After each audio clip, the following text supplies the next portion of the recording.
Depression ज़्यादा prevalent है women में, बट सुसाइड रेट्स ज़्यादा प्रेवलेंट है मेन में. Why is that?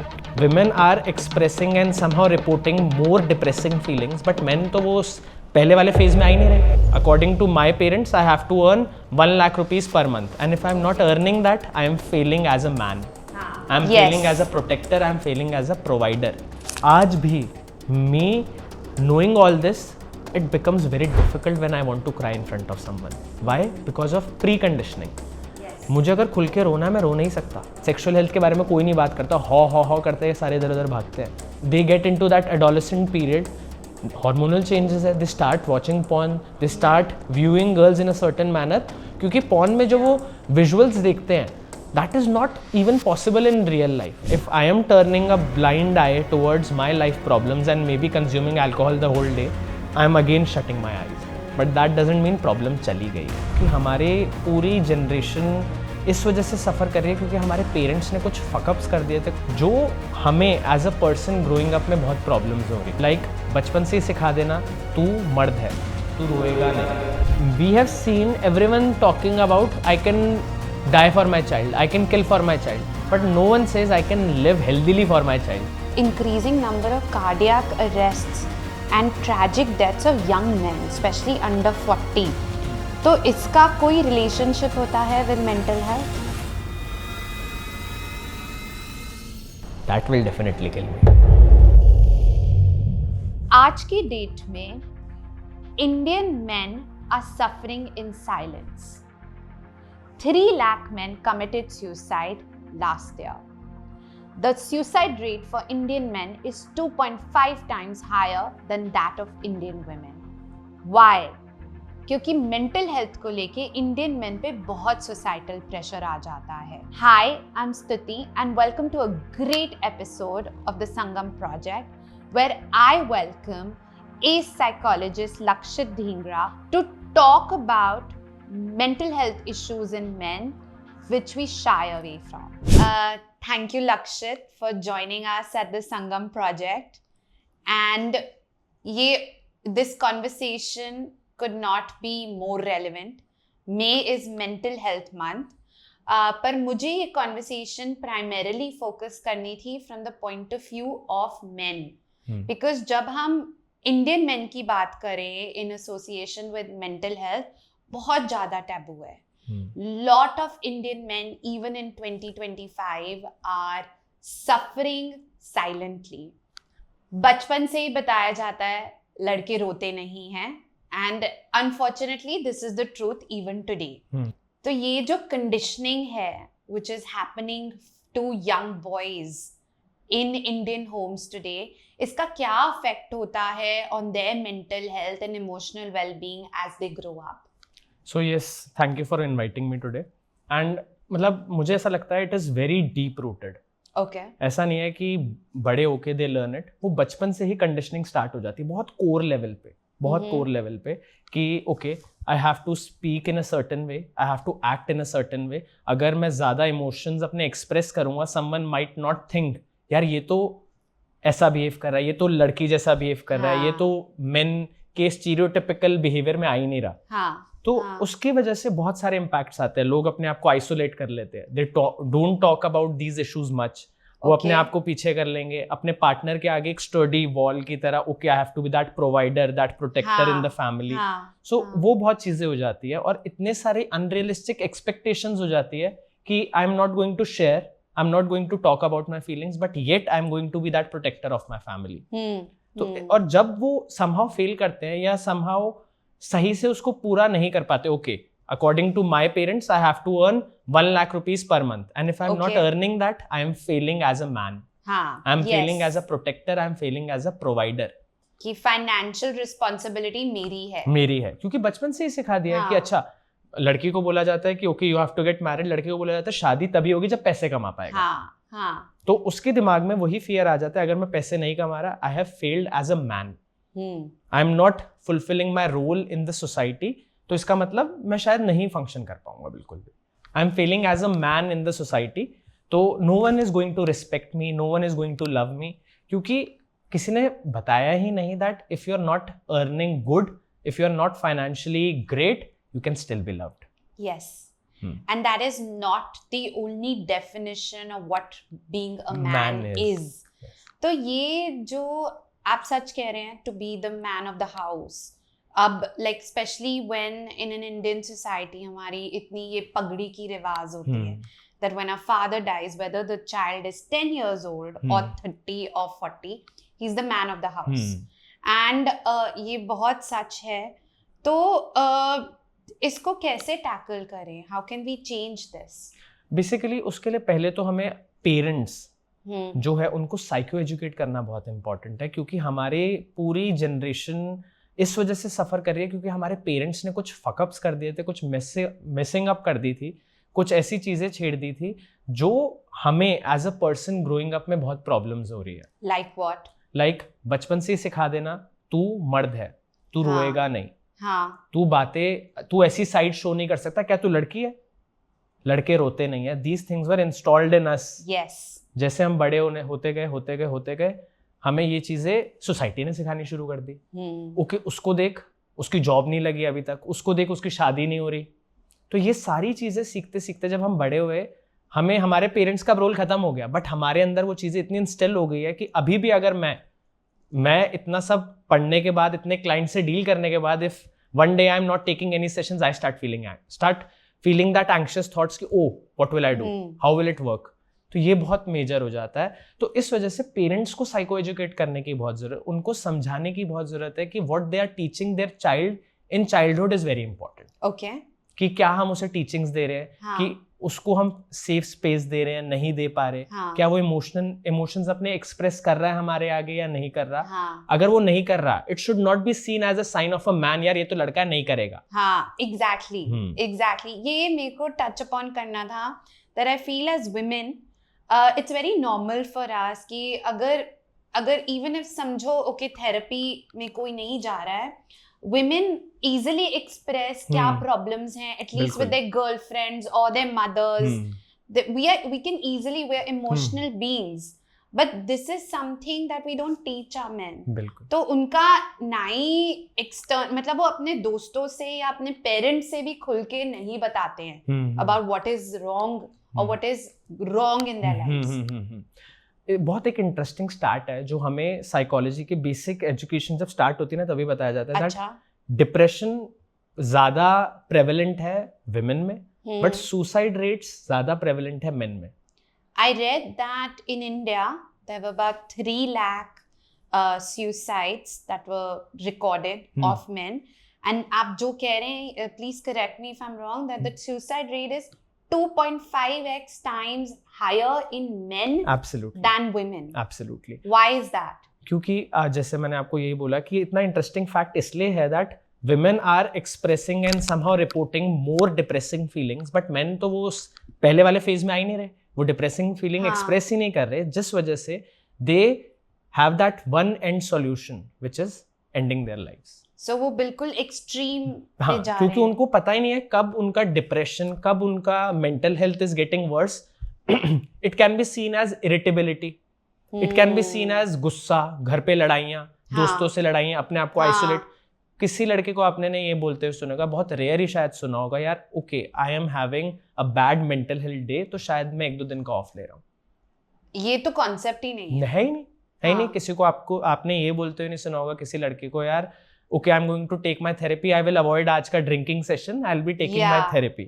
नहीं, बहुत रेयर ही आपने शायद सुना होगा. वो इसीलिए है क्योंकि जब वो एड्रेस ही नहीं कर रहे उस इशू को, अगर depression leads to suicides and if you are not even addressing at the right point, then you will choose the last resort which is suicide. That is so sad, unfortunately that is sad. But जैसे आपने कहा कि बहुत alarming symptoms होते हैं जो पहले तो first of all the main themselves are only not recognizing in themselves. Yes. So my question is two-pronged. Point 1, how can men recognize these signs in themselves? And if they are failing to, how can their ecosystem, जो दोस्त हैं या girlfriends हैं या romantic partners हैं या family members हैं, how can we start seeing these early signs? First मैं आपको बताऊंगा कि कैसे हम रिकॉग्नाइज कर सकते हैं what can be the symptoms. First of all in men the sadness is masked as anger, which is very Okay. Interesting because बचपन में हमें ये सिखा दिया था उदासी एक शेमफुल इमोशन है, but anger is something to be proud of. गुस्सा मतलब या मैस्कुलिन ट्रेट. अरे गुस्सा हाँ. लड़का है, गुस्सा क्यों नहीं करेगा? मार पीटा है, अरे लड़का है ये तो करेगा ही. या बट अगर लड़का रो रहा है, लड़का रो कैसे सकता है? हाँ. तो लड़के ने सीख लिया कि sadness is not something I should be proud of, but anger, okay, that is accepted by the society. So I'll mask my sadness with anger.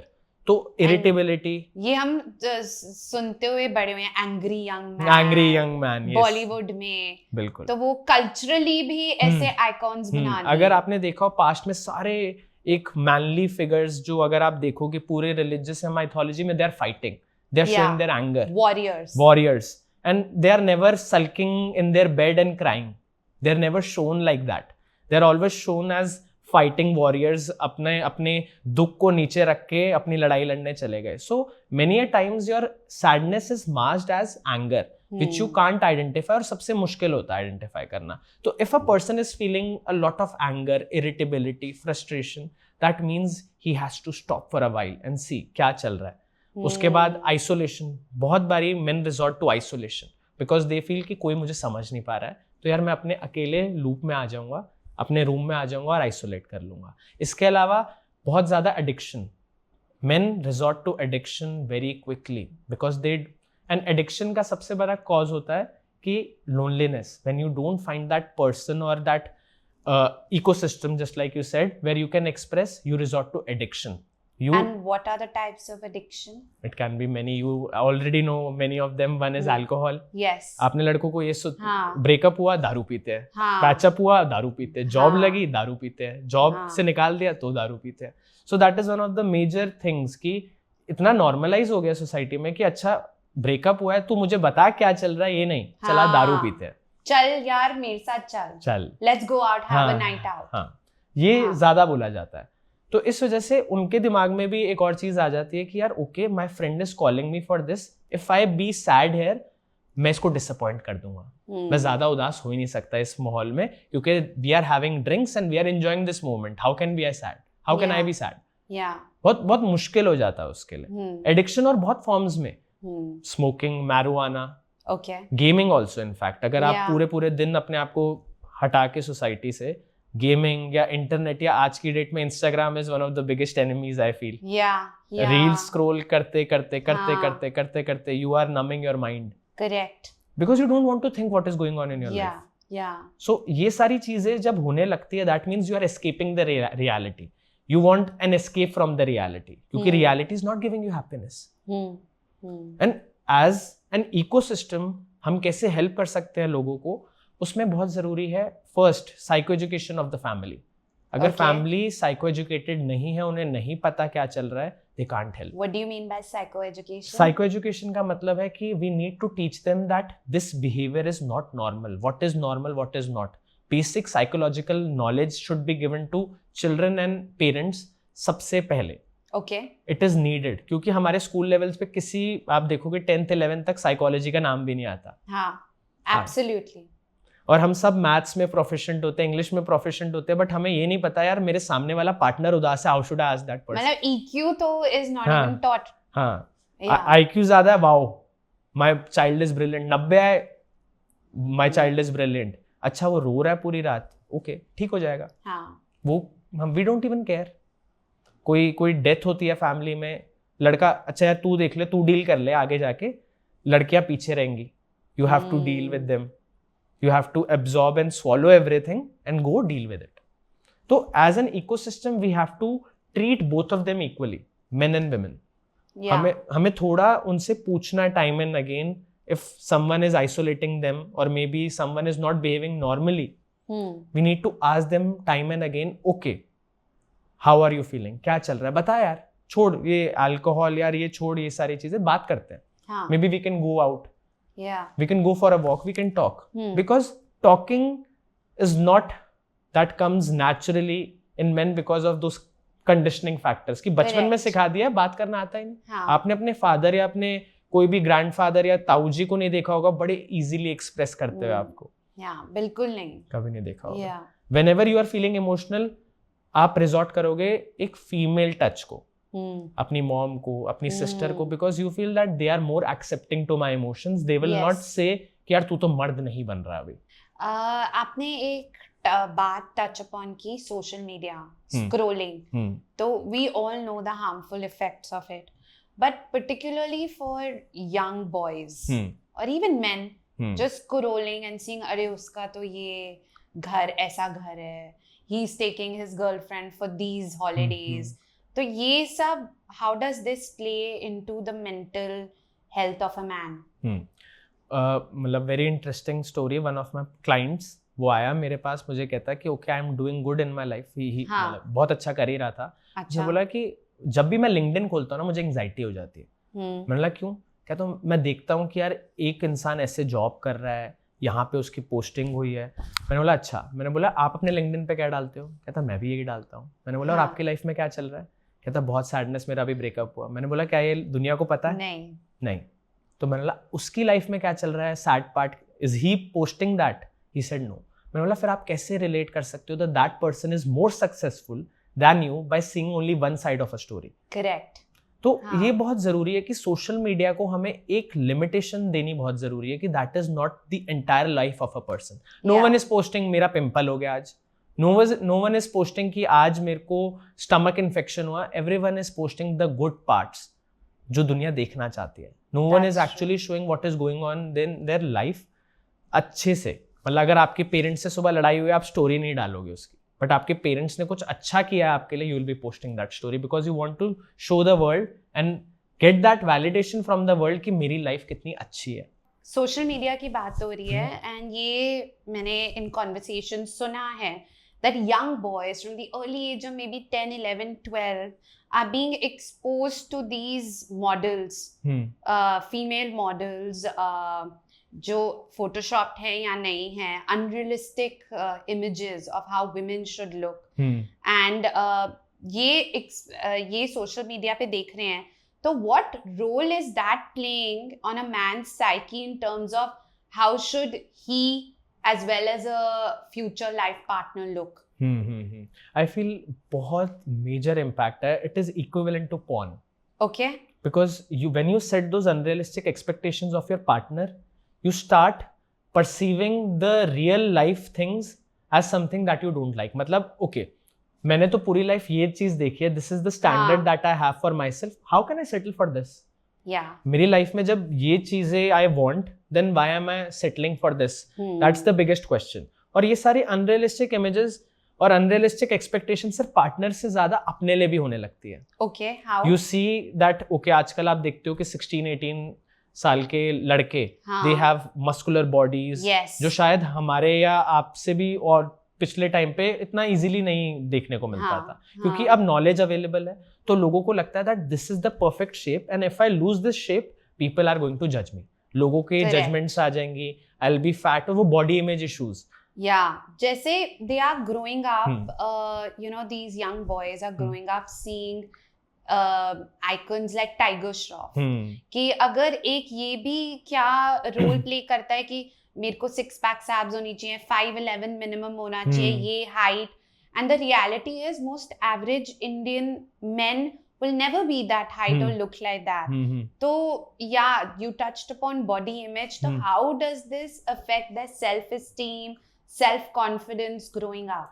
बहुत ज़्यादा. आई फील कि आजकल लड़कों में सबसे prevalent young generation 13 to 18-19, that is one of the biggest issue, that is body image. Okay. मतलब there are many terms. लोग they start starving themselves. Okay. लड़कियां भी और लड़के भी आजकल. Because लड़कियों का फिर भी हम बात करते हैं, but somehow body image in men is something we don't talk about too much. बिल्कुल. और ये चीजें तब दिखनी शुरू होती है when they start actually meeting the real world. There is a term that was coined recently, bigorexia. Bigorexia. Yes. Okay. That you start exercising compulsively. आपको बहुत ज्यादा exercise कर रहे हो. You are counting each and every calorie because you are very concerned that my body should look in a certain manner. Yes. और अगर वो body वैसी नहीं दिख रही, you are disappointed. And you see again as yourself as a failure. तो उसके लिए they start taking steroids, they start taking something which is not even healthy for their body. They are, और exercise का role क्या था? अगर मैं किसी जनरल इंसान से पूछूं ना एक्सरसाइज का क्या रोल है, वो बोलेगा पतला होना। क्यों? ये अगेन एक हमारी कंडीशनिंग है जो हमारे पेरेंट्स और सोसाइटी ने दी है कि gym equals to you getting slim. But किसी ने ये नहीं सिखाया exercise is good for your mental health, exercise is good for your agility, exercise is good for your flexibility also.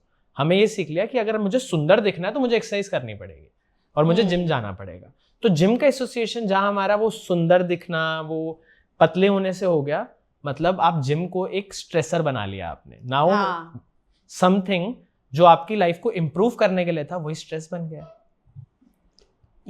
कि आप जिम अगर हफ्ते में कंपल्सिवली नहीं जा रहे हो, ओह मेरी बॉडी वो उसकी बेटर हो गई, he is bigger, he has bigger muscles, now okay what should I do. तो ये सारी कॉम्प्लिकेशंस आनी शुरू हो जाती है आजकल ना, क्योंकि हम बहुत कॉन्वर्सेशंस हैं, बहुत डिबेट्स हैं about what it means to be a man. तो and on the one extreme side is the toxic male. तो मेरा आपसे क्वेश्चन है, first of all what does toxic masculinity mean?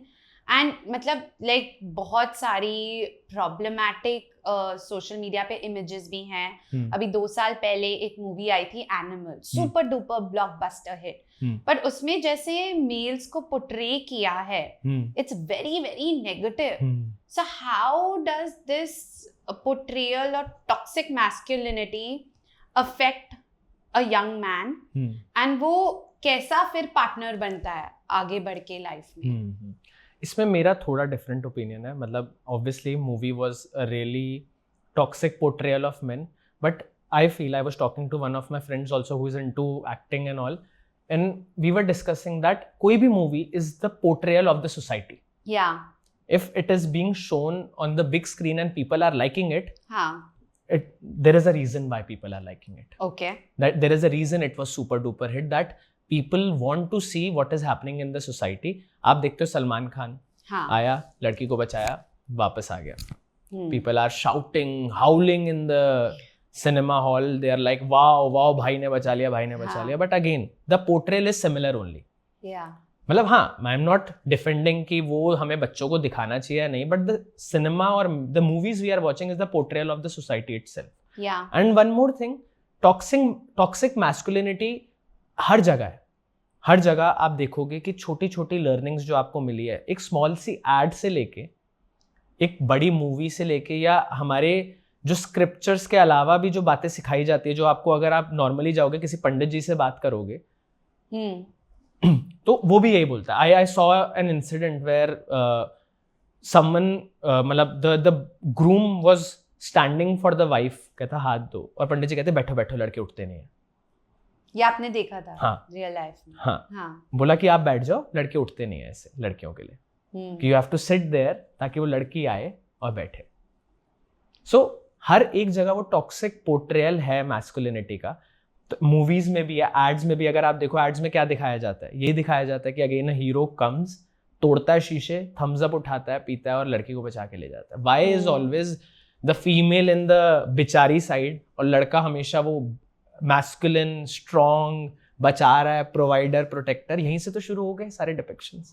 अब एक लड़के को, जो मैं अगर एड देख रहा हूँ, अच्छा एक मैस्कुलिन, मुझे अगर एक वो बनना है, एंटिटी बनना है, तो I need to save people, I need to be strong, I need to have that built कि मैं लोगों को बचा सकूं। अगर मैंने किसी को नहीं बचाया तो मैं तो मैस्कुलिन ही नहीं।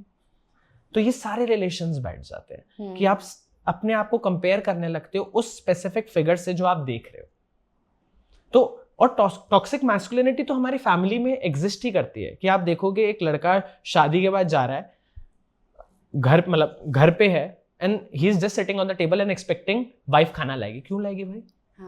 किसने बोला? ये कभी रूल नहीं था। क्यों? क्योंकि उसको बचपन से उसकी मम्मा ने उसको लाड प्यार से बड़ा किया। अब क्या है, उसको आदत है कि ओ फीमेल का तो यही रोल था।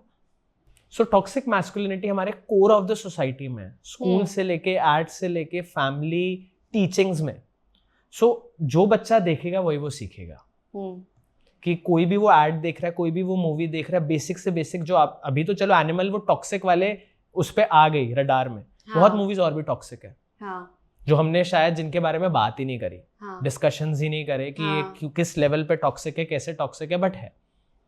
तो बहुत जरूरी है to change certain curriculum, school घर पे क्या टीचिंग हो रही है बच्चे की, बहुत इंपॉर्टेंट है that they should be taught that school में जो सिखाया है आपको एज इट इज रटना नहीं है, कि एक्चुअली सोसाइटी कैसे वर्क करती है। उसमें पेरेंट्स का बहुत इंपॉर्टेंट रोल है और फैमिली का बहुत इंपॉर्टेंट रोल है, भाई बहन या कोई भी ऐसा रोल कि okay if the child sees कि यार ताऊजी ऐसे बिहेव कर रहे हैं मेरे सिस्टर के साथ, कजन सिस्टर के साथ, इज इट राइट, वो आपका पेरेंट ही आपको बता पाएगा, वरना वो चीज आप सीख लोगे क्योंकि बच्चे को नहीं पता क्या सही गलत है. Yeah. That is just observational learning. So you said porn. So are these young boys consuming porn also, and how does that affect them? I guess everyone is consuming porn. To be honest, मतलब not only young boys में तो बहुत prevalent है, बहुत ज़्यादा prevalent है क्योंकि ये teachings again ये किसी ने सिखाया नहीं. Sexual health के बारे में कोई नहीं बात करता, हो करते हैं सारे इधर उधर भागते हैं. हाँ. जब सेक्सुअल हेल्थ की बात होती है तो दोस्त पूछता है अपने फ्रेंड से, friend same age group same knowledge, शायद उसने 2 चीजें एक्स्ट्रा पढ़ ली इस वजह से वो नॉलेज देता है. बचपन में हमें सिखा दिया था मेरे दोस्त ने, ज्यादा मास्टरबेशन करोगे तो you will B short heighted, ज्यादा मास्टरबेट करोगे तो you will lose your vision. Completely bullshit, complete bullshit, कि बिल्कुल सच्चाई नहीं है इसमें. बट क्या था, हमें को समझाने वाला ही नहीं था, तो हमने अपने हिसाब से रीडिंग करी, अपने आप को सिखाया what is right what is not. और बहुत बारी when they get into that adolescent period, hormonal changes है, they start watching porn, they start viewing girls in a certain manner. और उस टाइम पे बताना बहुत जरूरी है that how is masturbation impacting you and how is porn impacting you. क्योंकि porn में जो वो विजुअल्स देखते हैं that is not even possible in real life. They start comparing their sizes, each and everything. वो क्या हो जाता है दिमाग में, again a body image issue, it creates a body image issue. और बहुत बारी वो एक्सेसिव पॉर्न या कोई भी विजुअल्स आपको उस लेवल पे ले जाता है कि आप सिर्फ उसी से स्टिमुलेट होते हो. आप रियल लाइफ में कोई आपको टच कर रहा है, you are not getting stimulated. Okay. So there are many things. और लड़के इस बारे में किसी से बात नहीं करते, they don't talk about this stuff because कभी किसी ने आके बोला ही नहीं, अच्छा यार let's talk about sex. No, you have never seen a boy talking to his parent about this, या कोई पेरेंट आके बच्चे को समझा रहा है, नहीं. इस वजह से if a child is always abstained और बोला है कि सेक्स एक बुरी चीज है, वो अपने आप को 24-25 तक डालेगा ही नहीं सेक्सुअल एक्टिविटीज में. और उसके बाद when he will actually enter the real world, he will face a lot of issues like erectile dysfunction. Half of the erectile dysfunction is psychological. Oh really? Yes. What are the psychological reasons? Just like performance pressure. If you see a person playing very good in cricket, अपने गली level पे, state level पे, international level पे, जहां वो performance pressure आ गया वो नहीं कर पाएगा.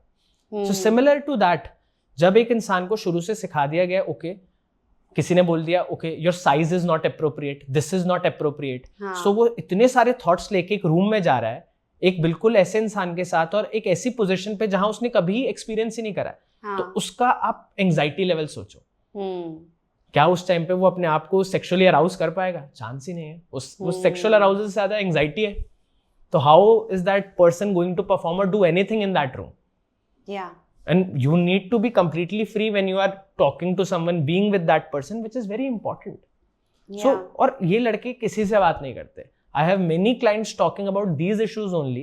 Erectile dysfunction, they think I am going to take a magic pill and ये ठीक हो जाएगा.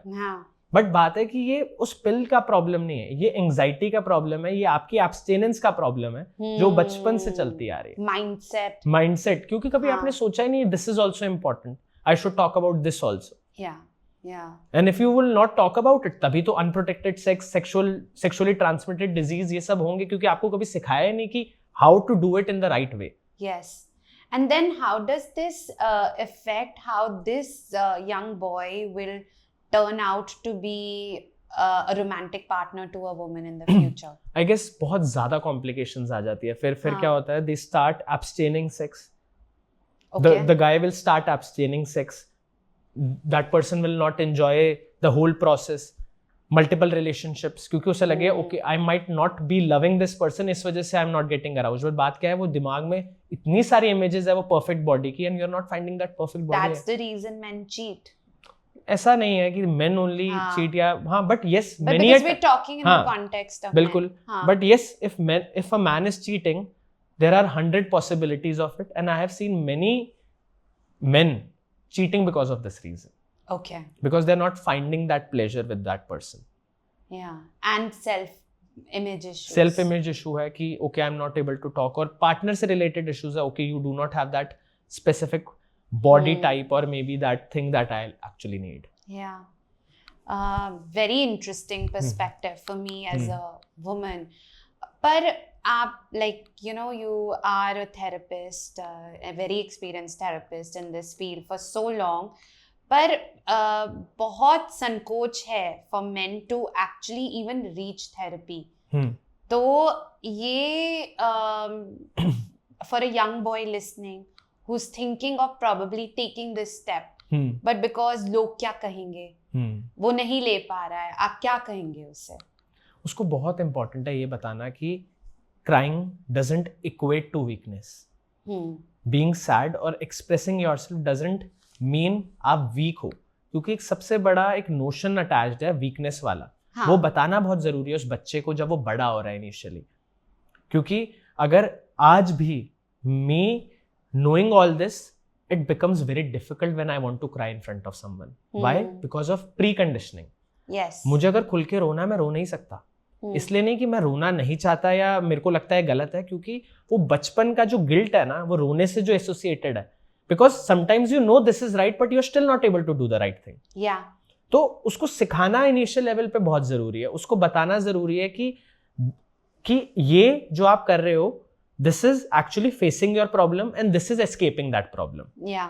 One of the finest example I give to any of my clients is सामने एक बिल्ली और एक कबूतर, when they have a face off, जब कबूतर को लगता है बिल्ली ने मुझे पकड़ लिया, कबूतर अपनी आंखें बंद कर लेता है.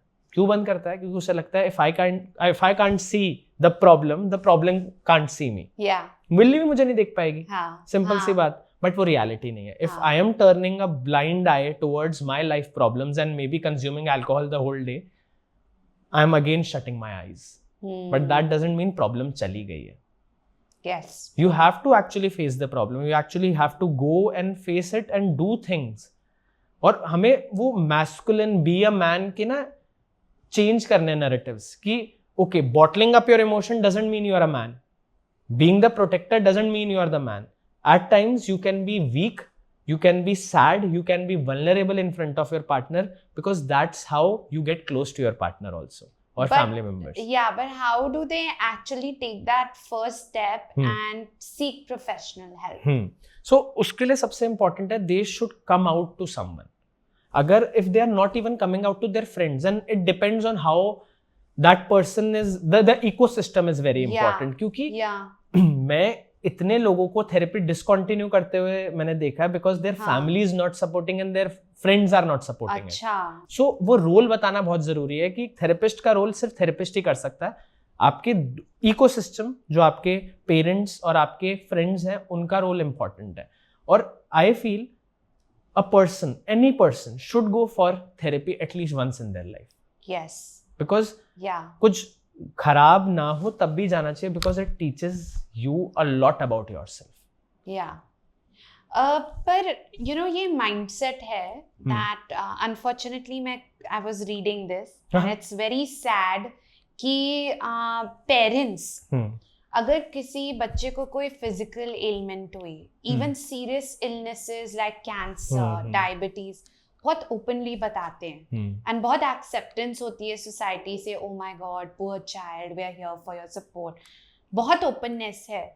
But the minute it's mental health, depression, anxiety, OCD, whatever, specially for a boy, नहीं छुपाओ, किसी को बता नहीं सकते. अंकल आंटी क्या कहेंगे, नेबर्स क्या कहेंगे. तो ये बहुत, the minute a child is diagnosed, वो एक्सेप्टेंस ही नहीं होती सोसाइटी में. तो ये माइंडसेट कैसे चेंज करें that even mental health, just like your physical health requires medical intervention, mental health also requires professional intervention of therapists, psychologists and psychiatrists. How can we change this mindset? मतलब honestly अगर change करना था, हमें पूरा deep rooted issue और पूरा सारा education system को ही बदलना पड़ेगा, but I feel that just like we both are talking and someone is watching us, people need to know that this also exists. Yes. वो ignore, they turning that blind eye, झाड़ फूक करना. बच्चे को अगर कुछ हो गया झाड़ फूक करा देंगे, उस पे बाबा के पास ले जा देंगे, लेके चले जाएंगे और उस पे जो रेलेवेंट चीजें वो नहीं करेंगे जो एक्चुअली नीडेड है. Because I know this because मेरी फैमिली में व्हेन आई वाज मतलब planning to pursue psychology, my grandfather was suffering from Alzheimer's. Okay. हमने अर्ली साइंस नोटिस ही नहीं करे, हमें लगा ठीक है होगा. क्योंकि हम मतलब me being in that family, knowing that we turn that blind eye because we didn't know कि क्या एग्जैक्टली चल रहा है. वो 100 की नोट की जगह 10 का नोट देना, वो 500 के नोट की जगह 50 का नोट देना, we never noticed it because we were like नहीं हो ही नहीं सकता, ये क्यों होगा, ये क्या, ये तो हो ही नहीं सकता. डिनाइल. जब तक आप एक्सेप्ट नहीं करोगे this is real, you won't be able to change anything. First is acceptance. और इस वजह से we were not able to help our grandfather, क्योंकि वो बहुत लेटर स्टेज तक पहुंच गया था अल्जाइमर्स की. एक पॉइंट ऐसा आ गया था, he was finding it difficult to even poop. So वो लेवल तक पहुंचने के लिए आप ये सोच रहे हो कितनी फॉरगेटिंग हो गई होगी, कितनी फॉरगेटिंग हो गई, सारा बेसिक मैकेनिज्म्स वो अपने भूल गए कि हम इतना late we were able to tackle that. So आप ये सोचो कि अगर एक बच्चे को कुछ हो रहा है, we just need to think that अगर वो एक्सट्रीम चला गया, just like cancer, first stage, fourth stage. First stage पे it can still be catered and cured. At fourth stage भगवान भरोसे. तो बहुत जरूरी है कि इफ यू नो, हल्का भी हिंट है अगर फैमिली को कि it is psychological, rather than thinking कि इसको कैसे मैं छुपाऊं, acceptance is the key. If you are not able to accept, you can't change your life और anyone else's life. I always talk to my clients about this simple example. If you are thinking smoking is helping you, you are the biggest fool. You need to accept. एक इंसान 10 cigarette P रहा है और बोल रहा है यार cigarette बुरी है मेरे लिए, मैं उसकी छुड़वा सकता हूँ. बट एक इंसान बोल रहा है यार इसमें तो नेचुरल टोबैको है, wow this is actually helping me work, I can't help him quit cigarettes.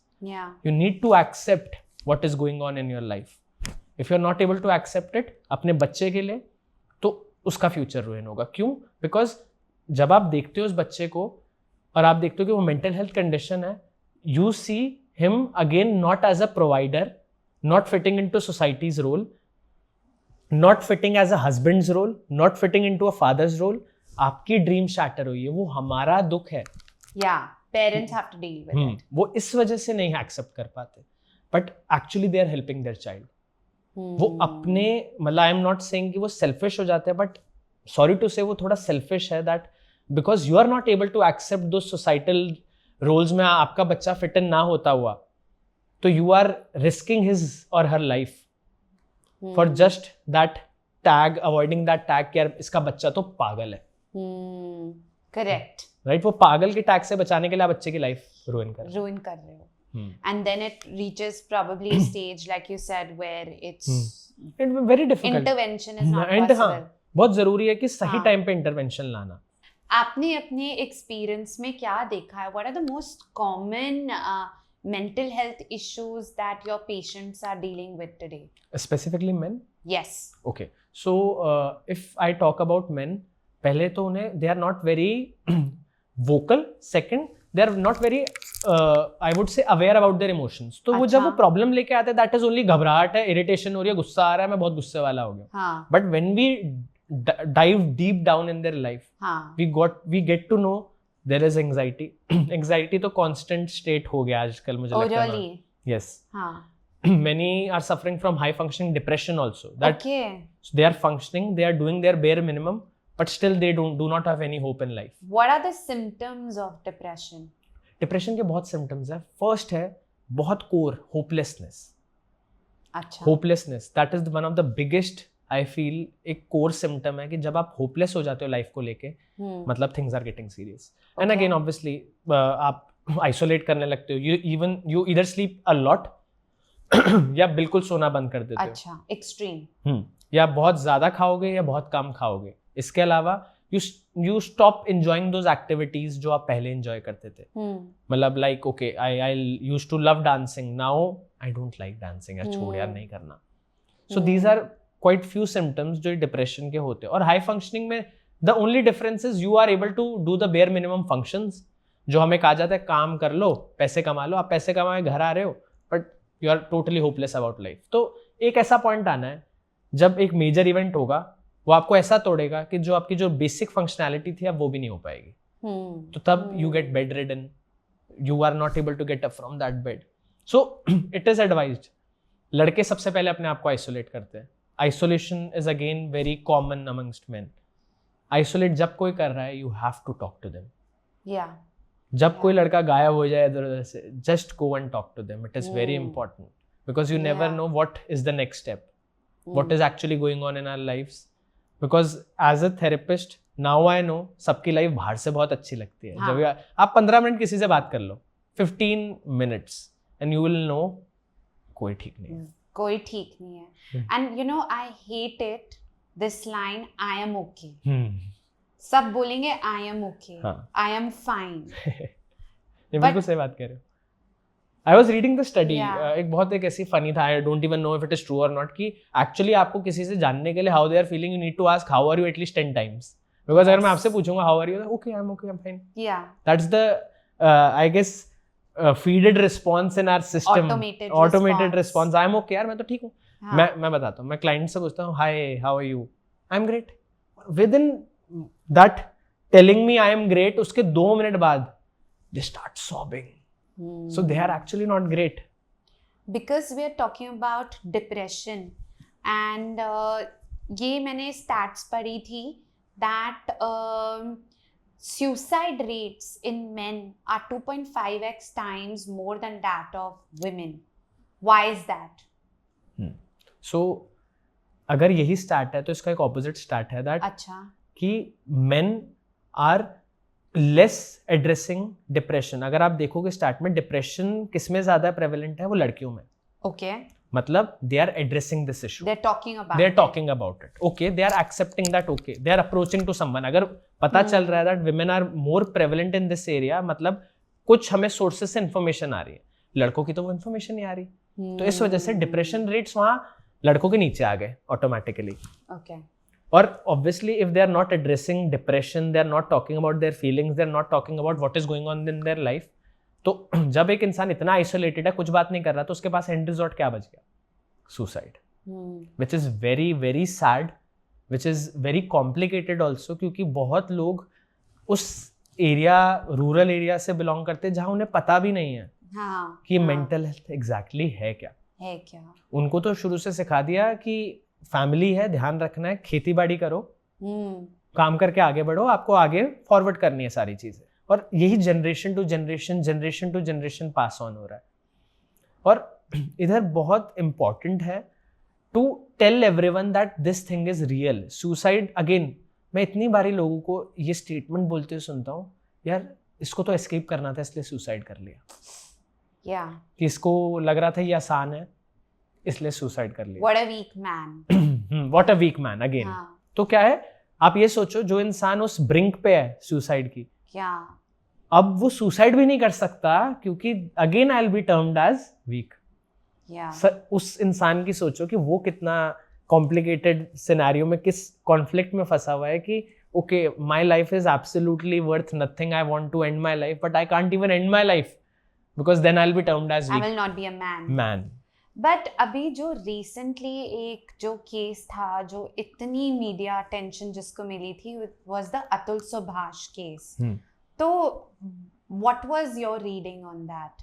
I even posted on this that ये ना बहुत एक ट्रू रिफ्लेक्शन है of something which is going on in our society since ages. Okay, और ये suicide से बहुत common है। ओके, which is ये मतलब because of family pressure a person committing suicide, specifically a man, कि बहुत common है। वो highlighted issue इसलिए था because that person wrote a lot of things, he specifically made a video which went viral तो इस वजह से it got that attention over media। but ऐसे बहुत cases ना daily हो रहे हैं, बहुत cases daily हो रहे हैं। and आप अब सुनोगे तो no one is even talking about Atul Subhash और any relevance of that case। जब कोई केस उठेगा वो आएगा, again it will get back to the normal state। the point is, are we actually changing something because of that? Real change is not happening. Yes, real change is not happening. Men are facing those issues at workplace, at different scenarios in their life. बात है how are we helping them? Yes.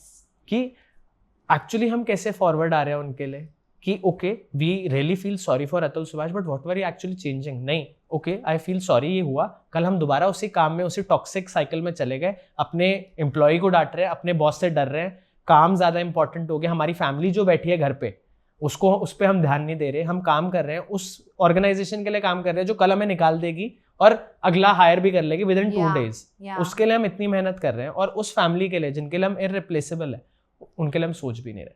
So it impacts us but again because of that conditioning हमें लगता है यार काम काज थोड़ी छोड़ेंगे, वापसी जाते हैं काम पे, ये तो होता रहता है. This is normal. This is normal. Toxic workplaces are normal.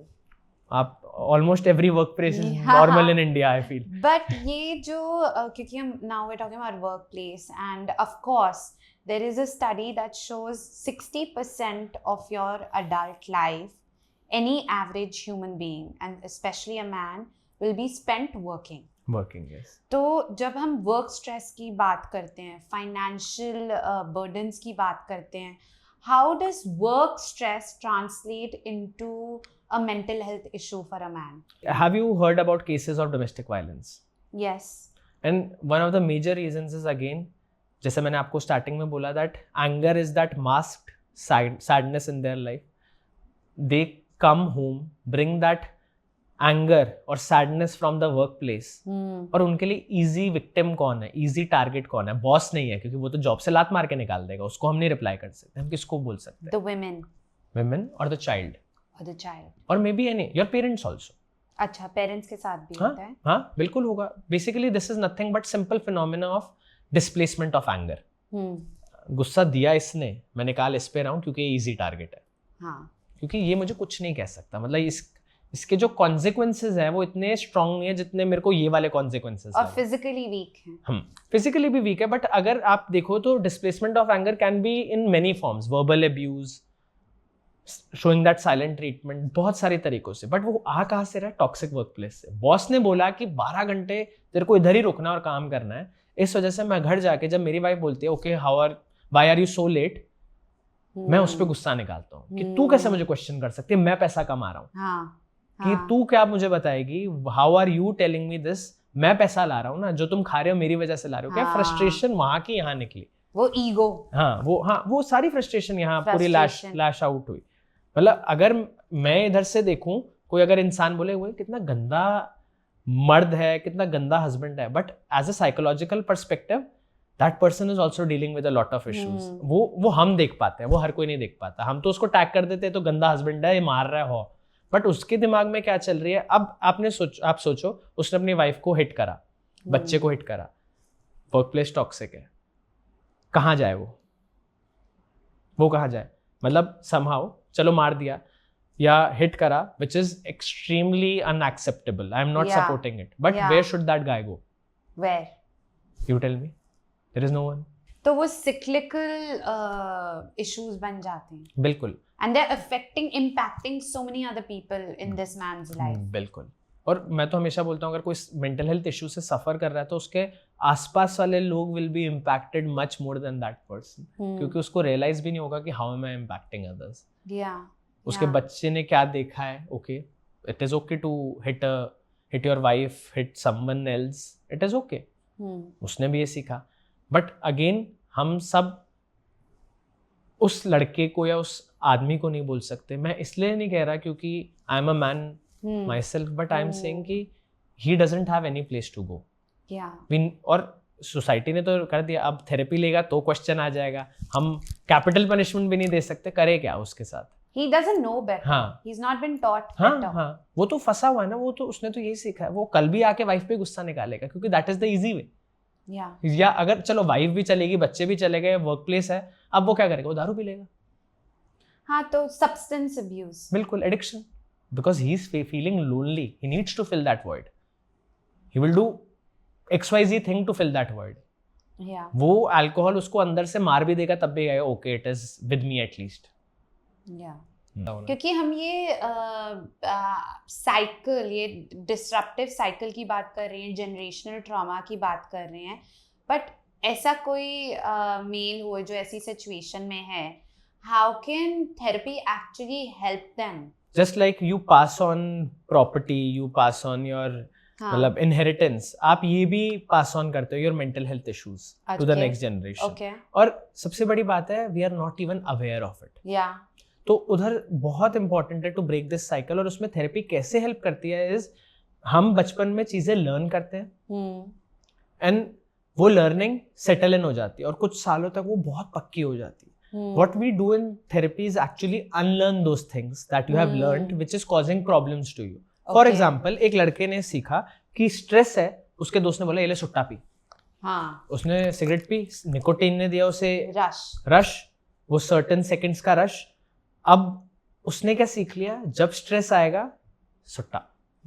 उसने सीख लिया. अब इसको हमें अनलर्न करवाना है उसको. और ऐसी बहुत सारी चीजें हैं जो हम अनलर्न कराते हैं और नई लर्निंग्स में डालते हैं. बेसिकली ये मेजर इसमें रोल आता है हमारा कॉग्निटिव बिहेवियरल का. ये एक स्कूल है थेरेपी का. ऐसे बड़े सारे स्कूल्स हैं. जैसे there is no space for male या ऐसा मेन के लिए टू एक्सप्रेस देयर इमोशंस. आधी बारी बहुत लोगों को बातें या कुछ सॉल्यूशन नहीं चाहिए होता है. They just want to let things out. Correct. And when they don't get that space of letting that feeling out, they feel entrapped, bottled up. यहाँ तक ऐसा लगता है कि यार I am not feeling good. हाँ, घुटन हो रही है, अच्छा फील नहीं हो रहा, गुस्से में कन्वर्ट हो रहा है, लड़ाइयाँ हो रही है, काम पे फोकस नहीं है.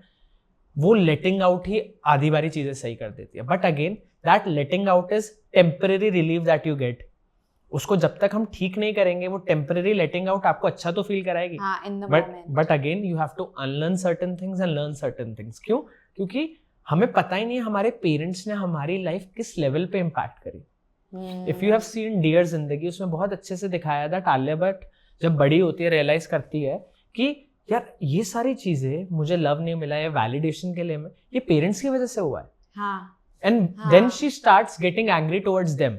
But in therapy only she learns यार उनकी भी गलती नहीं थी. उनको they also didn't know better. हाँ, कि उन्होंने उस लेवल पे खुद सफर करा था.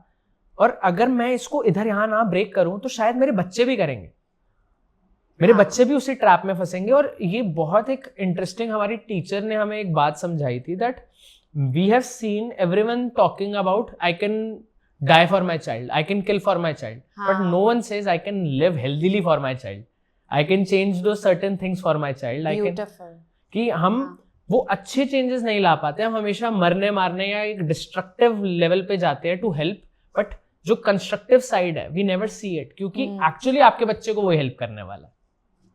So that is very important कि थेरेपी में हम बहुत कुछ इन चीजों को अनकवर करते हैं. You know about yourself. First is you get awareness what is going on in your life. Then we make the person accept कि you have to accept that this is a problem. फिर acceptance के बाद change. So on many levels we work, on many levels. So बात होती है कि अगर एक इंसान जो रिलक्टेंट है थेरेपी के लिए, वो आता भी है ना, उसको ये समझ आता है ओके यार यहाँ कुछ तो सही हो रहा है. When they start seeing the changes slowly. But again, there is no magical pill or no quick fix. Therapy is no quick fix. There can be some sessions जहाँ आप रोते रोते निकलोगे, बोलोगे यार इसने तो मेरा दिमाग खराब कर दिया. मेरे को मेरे क्लाइंट्स ने इतनी बारी बोला यार why are you doing this? But it is very important. You have never faced that cat. Again, kabootar, you have never faced that cat. Now when I will make you face that cat, it is not going to be very good feeling, comfortable. It is just like cleaning the rug of your drawing room. बाहर से तो साफ लग रहा है, नीचे कूड़ा है. अब नीचे कूड़े को साफ करना है तो हाथ गंदे होंगे.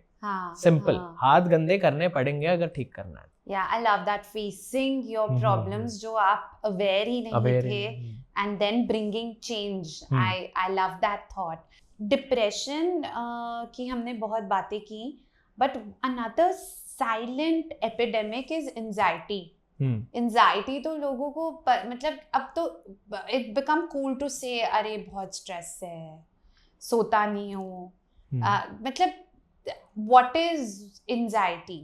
And what are the symptoms of anxiety that people are ignoring? अगर मैं बहुत basic explanation दूँ anxiety की, it is just like trying to control something that you can't control. Okay. Basically fearing that uncertain part.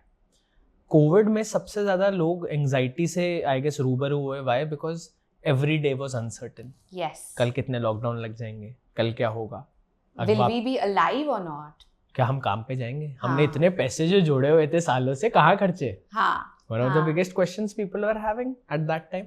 तो वो सबसे एक ऐसा पॉइंट है जहाँ से लोग एंग्जाइटी को जाने. मतलब actually everyone faced that fear, uncertain part.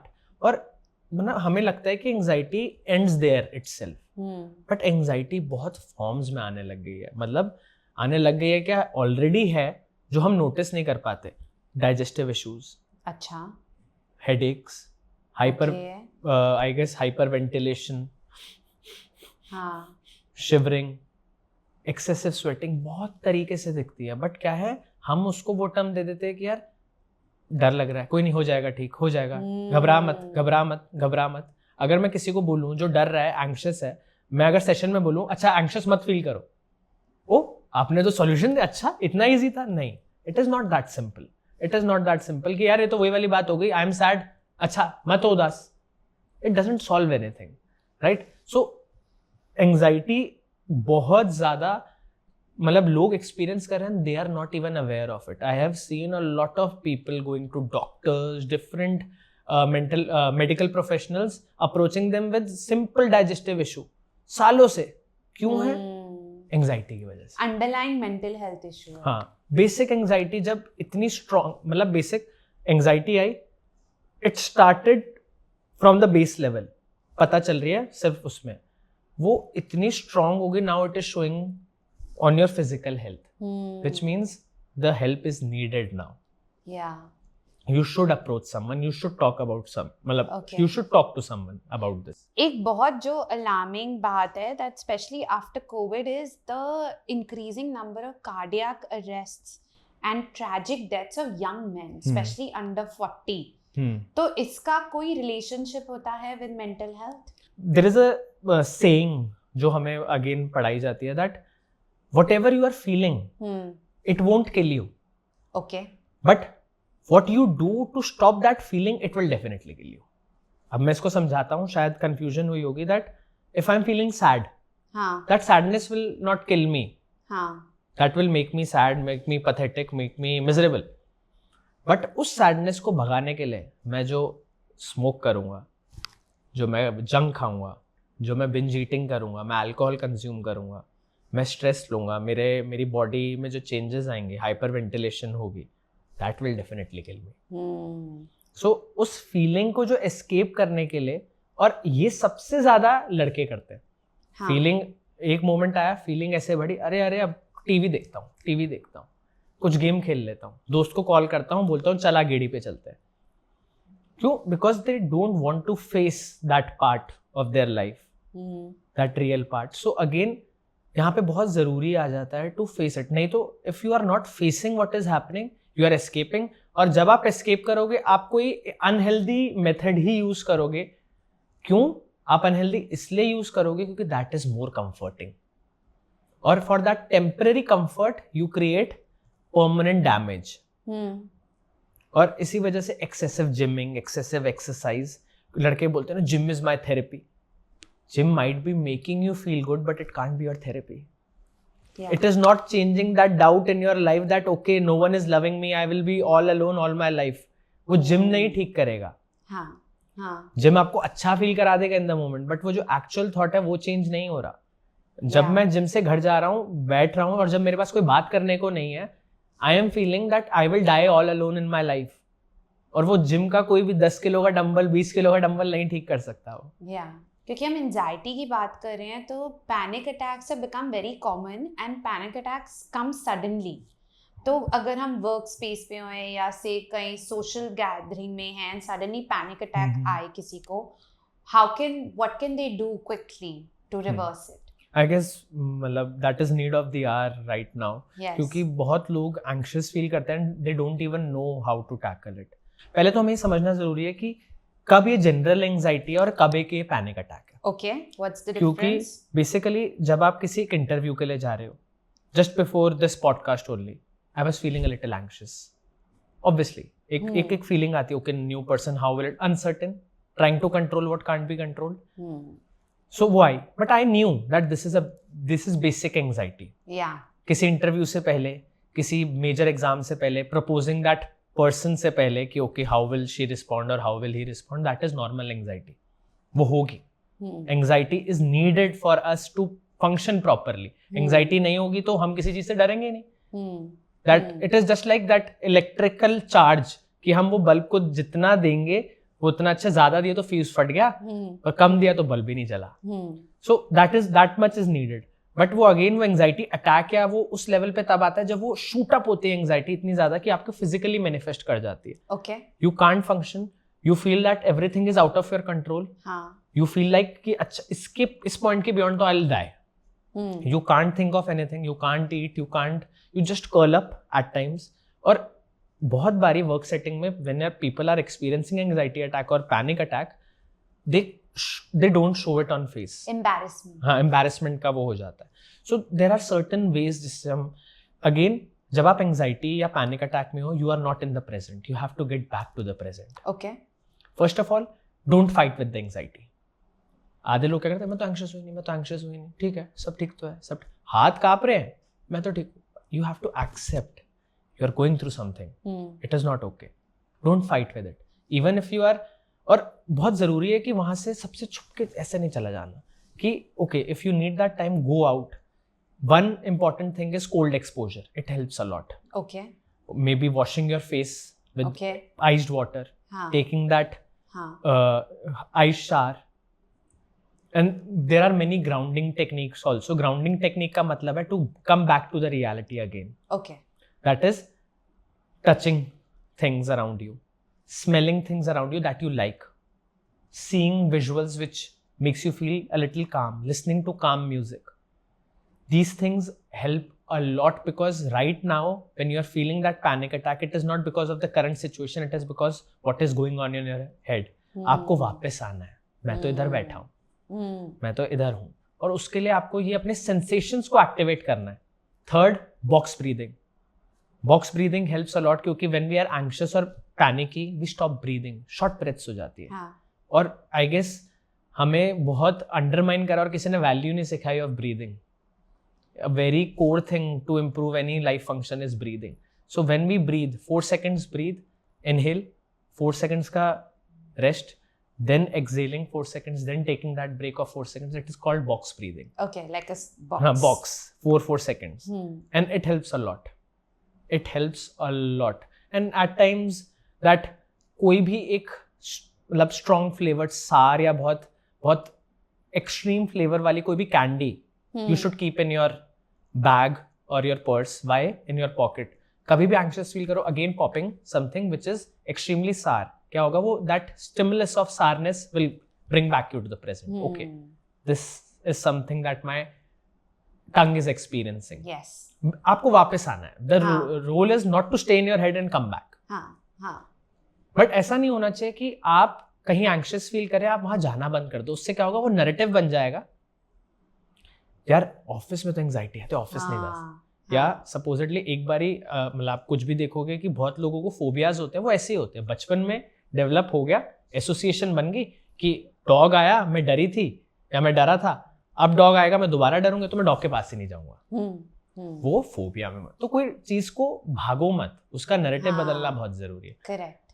वहां उस चीज से चले गए and you will never come back, तो वो चीज आपको खाने लगेगी और डराने लगेगी. So that is very important. And these narratives can be changed in your adult life? Bilkul, it can be changed, but yes, as you grow old, you get more rigid. Okay. So narratives are very difficult to change, but तभी मैं कहता हूँ कि सही time पे अगर हम action ले, because you must have had those conversations with your grandfather and dad and they say हमें मत सिखा, हमने दुनिया बहुत देखी है. They totally rejected because of one specific reason, because they feel that we followed a certain path in life जिससे हम सक्सेसफुल हुए और सब इसी से होंगे. अगर मैं बोलूंगा यार मुझे लेफ्ट जाना है, क्यों, वो तो देखा ही नहीं किसी ने. तो वो नैरेटिव्स बदलने के लिए you need to be again accepting to that problem. मैंने बहुत लोगों को देखा रिलेशनशिप के बाद उस कैफे में नहीं जाते जहां वो डेट पे गए थे अपने पार्टनर के साथ, या ब्रेकअप के बाद ना जा पाना. क्यों? क्योंकि वो नरेशन उनका है कि this cafe resonates to that person. She broke my heart here. तो सर जाके मैं और हूँ। तो जब तक आप उस कैफे को अवॉइड करते रहोगे, the more you get close to that cafe and not be in that cafe, you will feel more anxious. वो नैरेटिव बन गया ना। वो नैरेटिव चेंज कैसे होगा? Next time you actually going in that cafe with your friends. Exposure, yes. And that exposure can't be like, okay, धक्का देके जबरदस्ती. You need to take your time. You need to take that time and change that narrative. तो I want to end this conversation by asking you कि वो tipping point क्या होता है when somebody is coming to your patient is say coming to you for therapy, but then you realize कि therapy is not enough, this has to be supplemented with medication. Very, very, very good question. I feel that is very important for the world to know that we deal with belief systems, we deal with the psychological aspect of things. और बहुत बारी क्या होता है that just I told you कि anxiety लोगों की बहुत ज़्यादा shoot up हो जाती है कि उस पॉइंट पे the talk therapy is not going to help them, these temporary measures are not going to help them, they need some extra supplementation to calm down those physical symptoms. वहाँ पे role आता है medicine का कि अगर मेरी anxiety shoot up हो रही है, मेरे को मेरा हार्ट पैल्पिटेशन बढ़ गए, मेरे को शिवरिंग हो रही है, मुझे काम होने के लिए वो पिल हेल्प कर देगी क्योंकि ताकि मैं फंक्शन कर पाऊँ। अगेन यहाँ तक उस रोल हो गया मेडिसिन का। बट अगर आपको बिलीफ सिस्टम बदलना है, वो तो कोर माइंड से आ रहा है। Okay, for example if I feel I am not loved, मेरे पेरेंट्स ने मेरे पे सपोजिटली ध्यान नहीं दिया बचपन में, आई वॉज ऑलवेज निग्लेक्टेड, मैं आगे बढ़ा, मेरे को फ्रेंडशिप में हार्ट ब्रेक्स मिले, मेरे को रिलेशनशिप में मिले, अब मेरे दिमाग में क्या थॉट आ गया? I will be alone all my life, no one loves me, I am unlovable वाला। तो अब मैं आगे गया, मेरे को एक और इंसान पसंद आया, अब वो इंसान जब पसंद आया वो मेरे को लव भी शो कर रहा है, but I am not ready to accept love because I am feeling that ये भी चला जाएगा, because no one is going to love me. So that relationship has become the source of anxiety. And now that relationship is causing that anxiety, वो anxiety shoot up हो रही है. हर बारी जब मैं डेट पे जा रहा हूँ shoot up हो रही है, तो I might need that medical help, और वो supplementation, वो medicine मेरी anxiety को calm down रखने के लिए help करेगी. Physical symptom नहीं होंगे बहुत अच्छे से, SOS pills बहुत help करते हैं, सोने में help करेगी, but that deep down core belief that I am not loved and I will never be loved, it cannot be changed by any XYZ medicine. It can only be changed when you actually talk about it. Yes. When you face it, when you deal with it, when you see, यार ये 5 लोगों ने मुझे छोड़ा, but जो 55 लोग मेरी life में अभी भी हैं, जो मुझे सपोर्ट कर रहे हैं, I have to look at them. Yes. और वो कोई मेडिसिन नहीं कर सकते. So it's the right mix of therapy with medication, but अभी भी antidepressants बहुत taboo हैं. Why is that? Because just like paracetamol you are consuming, Dolo हम इतना ऐसे बेधड़क मुंह में डाल के चले जाते हैं. That also has side effects. But we tend to ignore that. Yeah. अब क्या है, लोगों को कुछ ना कुछ रीजन चाहिए एसोसिएट करने का. Obviously, I am not saying antidepressant pills are something आप हर मील के साथ खाओ. Obviously. उनके साइड इफेक्ट्स होंगे कुछ ना कुछ. Of course. But if you are under the right guidance, वो कम होते हैं विद टाइम. उनको फ्लक्चुएट किया जाता है. हर 1-1.5 महीने बाद आपकी साइकियाट्रिस्ट की अपॉइंटमेंट होती है जहां आपको बताया जाता है, okay how is this specific supplement helping you, how what are the side effects. और अगर साइड इफेक्ट्स बड़े होते हैं तो चेंज करे जाते हैं. आपके प्रॉपर ब्लड टेस्ट होते हैं. But obviously those bad examples in the society जहां पे साइकियाट्रिस्ट ने गंदी दवाइयां दे दी, उस वजह से अगेन दैट टैबू कि यार ये ओडी कर दिया, अब ये तो सोता रहता है, अब उठता ही नहीं है. तो मतलब देयर आर मेनी फैक्टर्स. अगर वो सोता जा रहा है, मेडिसिन ले रहा है, आपने उसको 1.5 महीने में रिव्यू करवाया दोबारा, क्या आपका साइकियाट्रिस्ट बोल रहा है 1.5-2 महीने में रिव्यू करने के लिए, क्या उसकी मेडिकेशन कम हो रही है with time, do you feel better? These are very important things to note down. सिर्फ ऐसा नहीं है कि एक दवाई दे दी लाइफ टाइम आपका वही सॉल्यूशन बन गया, नहीं. वो मेडिसिन आगे पीछे फ्लक्चुएट होगी, उसकी इंटेंसिटी बढ़ेगी भी कम भी होगी according to your situation. But yes, that specific thing is coming from the mental aspect. तो उसको जब तक आप केटर नहीं करोगे, तो दवाई अकेले पूरा आपकी लाइफ चेंज कर दे, that is not possible. So Lakshit, I always end the Sangam project with a big question. तो because हमने इतनी mental health की बारे में बातें की हैं, my big question to you is, what is your definition of happiness? I feel that happiness is a very temporary state of mind. It is a very temporary state of mind. What life actually is this moment. that Okay. you are actually living. इसके आगे we don't know. इसके पीछे that has Yeah. been past. Yeah. So what you are actually doing in this moment, or happiness comes from what you do. It is a consequence of what you do, and you are not going to stay happy all your life. Just like sadness आएगी जाएगी, हाँ. anger आएगा जाएगा, happiness हाँ. भी आएगी और जाएगी. So don't chase that happiness. I feel that chase those things that make you happy. Start doing those things that make you happy, because when we go ahead in life, we stop doing those things that make us happy. मैं नहीं कह रहा कि if you will do those things, you will always be happy. But you have to keep small things in touch. कहते हैं कि यार ये तो अभी भी बच्चा बड़ा नहीं हुआ, बट अगर वो बच्चा है ना तो सबसे ज्यादा खुश है. हाँ. बड़ा Keep the होके inner child alive. बिल्कुल, बड़े होके किसी को हम सारे कोई ज्यादा खुश नहीं है बड़े होके. Yeah. Right? So yes, again, that happiness is a consequence. So the more activities we indulge in that makes us happy, that keeps us alive, happiness ज़्यादा time हमारे आसपास रहेगी. And that's what we need. Very well said. Lakshit, thank you so much for taking out your time. I know हम ये बहुत time से plan कर रहे हैं. आपकी बहुत sessions होती हैं all throughout the week. But thank you so much. This was a very much needed conversation that I would really wanted to have with you. And I'm so excited to bring this to our audience in May during Mental Health Month. Thank you. Pleasure is all mine, and I wanted to have this conversation with you because I also know कि कितना society में कितना stigma और taboo है. Yes. And if we guys are not going to talk about it, no one is. Correct. Right? And that is one of the purposes of the Sangam project, to post questions a lot of people are thinking but not really talking about. So thank you for giving me the opportunity to do that. बहुत बड़ा thank you कि आपने पूरा episode देखा of the Sangam project.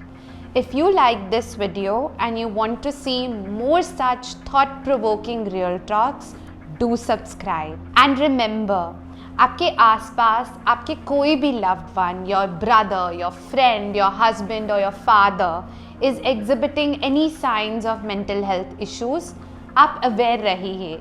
Talk to them, give them a helping hand, be the loved one they need. I'm Stuti and this is me signing off.